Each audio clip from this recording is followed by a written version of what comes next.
Hello everyone and welcome to another edition of What's on My Desk. So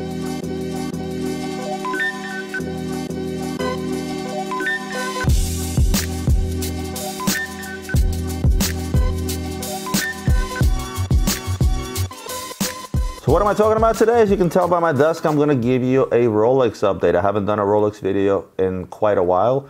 Of course, if I wanted my channel to blow up through the roof, I would do a Rolex video every week because that's probably the most popular search topic on the internet today, Rolex being the #1 seller. But once in a while, I do like to go back to what I deem to be the #1 selling brand of all time, and probably the most collectible brand, probably a brand that contradicts what I say in terms of watches being an investment, not an expensive toy, which I still feel that way, but with Rolex's, odds are a lot of your watches will hold value, at least not take a huge dump like some of the other counterparts. So what did I bring with me? Let me turn this stuff around real quick.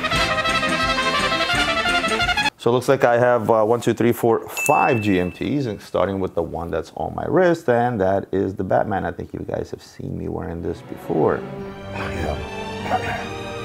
The Batman GMT, right? A watch that's so hyped up on the market that you're paying crazy money. This is not the newest with the Jubilee bracelet. This is the one with the Oyster band still, but nevertheless, it's still a very, very popular watch. It's still impossible to get at retail. It's a watch that even in a used condition, complete as you see it here, is anywhere from $12,000 to $13,000 in the market today. Speaking of newer GMTs, let's look at the new Pepsi on a Jubilee bracelet that came out this year, right? Crazy watch. Out of the gate, this watch was trading at $20,000. That's right, $20,000. It's more than double its retail value of $8,500.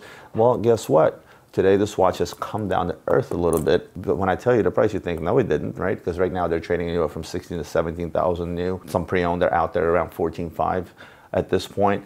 But like any other Rolex out of the gate, especially the steel model, it trades to the roof, then it slowly comes down a little bit, and then depending on market demand and depending on the popularity of a particular watch, either hovers at a certain price over list or eventually goes down to list and under. Pepsi GMT, relatively new, still holding strong. As I said, this watch today still trades anywhere from $16,000 to $17,000, brand new. I like the watch. I always like the GMTs. It's classic. You know, I like the older Pepsis with the plastic crystals. I showed you guys one I was wearing from 1958, if you remember. That was last year. That watch is exactly 60 years old, I remember.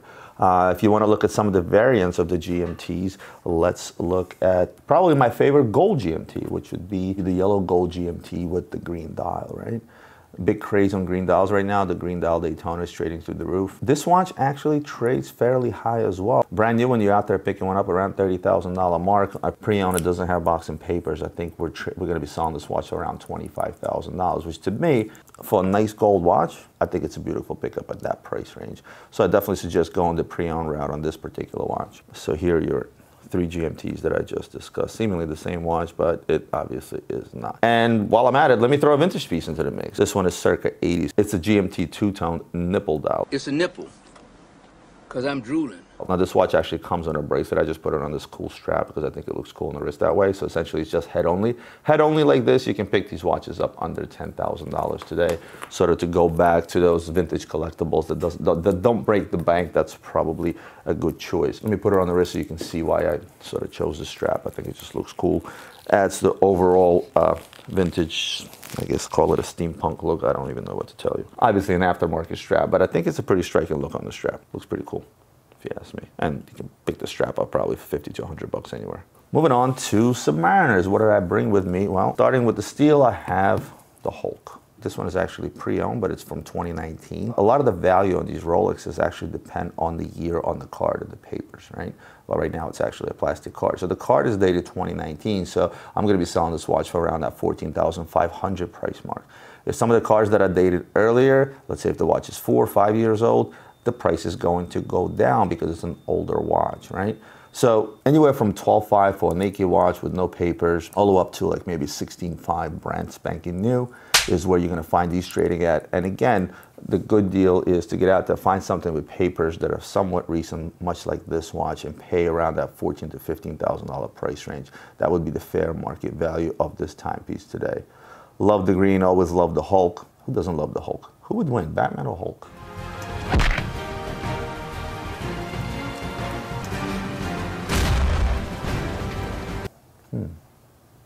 In either case, there's your Hulk with its market update. Of course, notice I haven't really said many retail prices, but a lot of these pieces, the retail is really irrelevant. GMT 8500, Hulk I think is $9,050, right? Speaking of other Submariners, let's look at the new two-tone.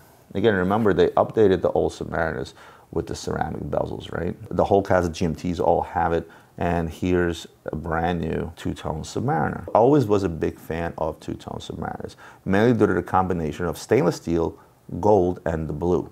To me, it is a striking combination. I think that Rolex hit it out of the park in this combo. Two-tone watches tend to be not as popular as gold counterparts or stainless steel counterparts. And at the end of the day, you know, people feel like, oh, well, two-tone watches are for those that can't quite afford gold. I disagree with that. Not every two-tone watch out there looks great, but in the case of this particular Submariner, to me, it's a hell of a good-looking watch. The combination is absolutely striking between, again, the steel, the rose, and the blues. It just works, and it works for me. Again, my opinion. Love this particular watch. Retail price $13,400. You'll be hard-pressed to get any discount on this watch. I think we're selling this watch brand spanking new for $13,100. So, hey, listen. Still a discount, right? Still beats walking into your AD and paying full price plus tax. So certainly a deal on a Rolex. Look at discounts. And speaking of old school Submariners, here's an oldie but a goodie, which is the 30 dial. Often overlooked. This is a much older watch. You see the holes in the case here where the bracelet meets. But it's the 30 dial that I wanted to talk to you about specifically. Again, there's something about this dial that speaks to me. It still holds that same combination, that blue, gold, and stainless steel, but the 30 dial does it for me. The sapphire and diamond markers and that gray dial on its own is definitely striking. Would love to see that dial, or at least a modern version of that dial, on the new Submariner. Let me put the two side by side. Obviously, your ceramic bezel is going to be a lot more striking, but imagine like a modern version of that dial in this new watch. I think it would look pretty kick-ass. And last but not least, I brought an old school, old gold Submariner. This particular watch is complete with box, papers, outer box, hang tag. I think I even have the original receipt somewhere. It's about as complete as you can get a gold Rolex. And slowly but surely, there's a lot less and less of them out there. So, you know, let's say if I were to stick this in the safe for 5-10 years, it would certainly go up in value. Again, not enough to justify the monetary investment of things, but to find one in such pristine condition that's 100% complete and original with the original receipt is pretty tough. So normally you can find a Submariner like this around that $20,000 price range. But for one like this that's complete with all the bells and whistles and hang tags, as we call it, you're going to expect to pay around $23,000, $24,000 for a piece such as this. Now for some run-of-the-mill Rolexes, and by run-of-the-mill I don't mean to downgrade it. The next Rolexes I'm going to show you, they're just a little bit different from your GMTs and Submariners. You want to buy yourself a nice Rolex, you want a nice large size Rolex, you want a sports Rolex, you want a steel model, you don't want to pay double retail, 30% over retail, you don't want to wait 6 years for a Rolex to be delivered. What do you reach for? They just two. Now these come with plain bezels, which retail much cheaper, or they come with the fluted bezel, which is white gold, which takes the retail up to $9,100. This is the blue Roman numeral Datejust 2 with the fluted bezel. Beautiful look, almost from afar, it looks like a president. It's a nice, clean time and date watch from Rolex that's not going to break the bank today. I bought a pre-owned. It doesn't have a card. Obviously, boxes and they're an issue. And I'll talk about Rolex boxes in a second. But as is, I would be selling this watch for around that $6,500 price range, which is a hell of a discount for Rolex if you consider the retail is $9,100 and every other stainless steel Rolex trades through the roof. I'm actually surprised that these are not trading high. I mean, brand new one, you'd be hard pressed to get 10% off on it. But if you get out there and find one brand new, you know, you can save yourself 20 to 30% by picking this watch up pre-owned. And there's plenty of them out there. There's plenty of these out there. They're still trading at crazy prices, but there's plenty of them out there.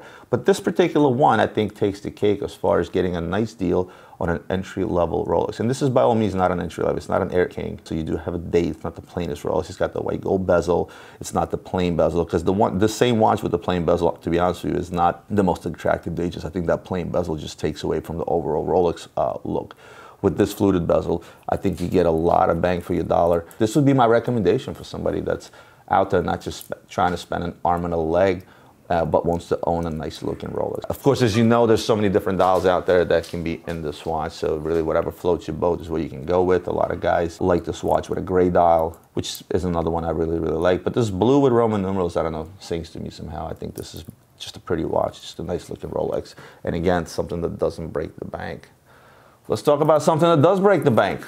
President. in platinum. Another way to have savings on the watch is to pick up a Rolex that retails for a ridiculous amount of money, like a platinum President with the diamond Roman dial. Notice the little diamonds on the dial. I absolutely love this dial on a President. It is by far my favorite dial out there. Unmistakably a President, obviously by the big day of the week display at the top, as well as the President bracelet. When you put this on, everyone knows you have a President on. And for those that really know, they know that it's platinum, not white gold, due to the light blue or glacier dial, as they call it, right? A heavy watch, right? This is really heavy on your wrist. Takes time to get used to because platinum is indeed heavy. A heavy price tag, $72.9, I think, is the retail. Let's see. Was that right? Oh, I can't see that. Where are my glasses? Did I say $72.9? Oh, I made a mistake. $72.950. I don't know what the $50 is for, but again, if this is something you want to get out there and buy brand new, you know, you'll get a decent discount, maybe 20–25% off. But the trick is to get out there and get this watch pre-owned. I think pre-owned was selling this watch in mid to high 40s. So you can pick this watch up $46,000, $47,000, $48,000. And if you didn't go with the diamond dial that you see here, you can pick them up even under $40,000 with a plainer dial. Again, another deal, but in a different way. I told you guys before when you guys asked me about, wow, why are these authorized dealers, you know, they're holding back all this hot stock like the GMTs and so on and so forth. And I tell you, well, why don't you get out there and buy one of these alongside with it? You'll get one of these at retail. But it's all a numbers game, right? If dealer cost is 37 off on $72,950, what is that? $72,950 times 0.23. If their cost is $46,000 on this particular watch, brand new, and they'll sell it to you at, let's say, they even give you 25 off, $72,950 times 0.75. They're selling you this watch for roughly $55,000, making a $10,000 profit. In that case, they might consider giving you one of these, or maybe giving you one of these at a lesser price, or putting you in line to get one of these. And if you really want to get on the good side of your Rolex AD, then you go with the next step up, and that's the Pearlmaster. And the Pearlmaster is sort of that high jewelry or that high-end collection from Rolex. And boy, do I have a pretty one that I picked up in Hong Kong. This is the Pearlmaster men's baguette bezel diamond meteorite dial. This watch retails $110,000, $112,000, something like that, low 100s, right? Due to the baguette bezel. The minute you throw a baguette bezel onto any Rolex, the price skyrockets. You put on that beautiful meteorite dial. I think the meteorite dial alone adds another $5,000 or $6,000 in retail. I don't remember exactly. Unmistakably a Pearlmaster. Why? By the bracelet. The fact that it started with baguette diamond also gives it away, but you get baguette bezels on other watches, such as a Daytona or a President and so on and so forth. It's really the bracelet that gives away the fact that this is a Pearlmaster. And what's the fate of this watch? Well, again, 110 retail. I think pre-owned, we're selling this watch for around $70,000. Pretty hefty big discount. You go into a dealer and you buy one of these, he'll gladly give you 20–25% off retail on a watch like this because he's got the room to make money.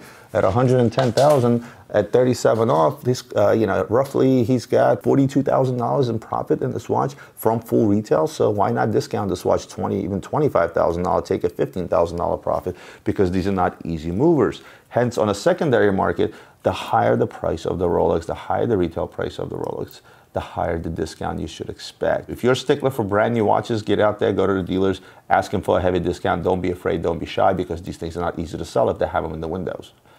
If you're someone who's not a stickler for something that's brand new, get out and buy these more expensive watches pre-owned. As a rule of thumb, $50,000 and up on a Rolex, go to pre-owned route, you'll find yourself saving some money, because if you buy them brand new, you will lose money right out of the gate. These are not the things that are going to go through the roof one day and become super collectible, even though they make a lot less of these than they make of these. But think in terms of how many people can afford this versus this. And there's your answer, and there's the reason why these things are not as collectible as some of its steel counterparts. Although I do have clients that all they want is they want blinged out Rolexes. So they have a lot of Pearlmasters in their collection. I recently sold a gentleman a platinum Daytona with the baguette bezel diamond dial. That watch is such a stunner. He actually sent me a video of it on my Instagram, but I'm gonna pop it in here so you guys can see that video. And let me tell you something, this guy's a very, very happy camper right now. He's in love with his new Daytona. Honestly, I fell in love with it too when I picked it up for him. I picked it up for him in Hong Kong, brought it back, and and then I send it over to him, and he can't get enough about it. So there are collectors out there that collect these type of timepieces, but because of what they look like and because they love them, not because they hold their value.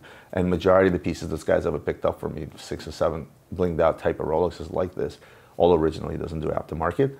Guess what? He picked them all up pre-owned because I told him to do so and save a little bit of money. So just to recap what I talked about, steel stuff is still hot. GMT's, some of the newer stuff has come down to earth a little bit, but yet it's still double its retail value. Anything that's steel, whether it's Hulk, Submariner, Batman, GMTs, again, expect to pay over list, whether you buy it new or used. I feel that the two-tone is a better deal because you can actually still pick that watch up at a discount or at retail rather than paying double retail for its stainless steel counterparts. The best deal on the table, once again, was the Datejust. I think a pre-owned Datejust 2 is that smoking gun under $10,000 that you can pick up from Rolex today and still end up with a really good looking Rolex. If you're somebody who's a bigger spender and you decide to go for some of these heavy duty platinum diamond encrusted pieces, certainly expect a good discount whether you buy them new or used, but I do suggest buying them used because you will lose money right out of the door the minute you walk out. Other than that, of course, there are many other Rolexes I could have talked about. I just kind of grabbed what I saw and showed you what I have, and so I hope you guys enjoy this little Rolex update. So I'm going to do these once in a while on some of the hot brands. I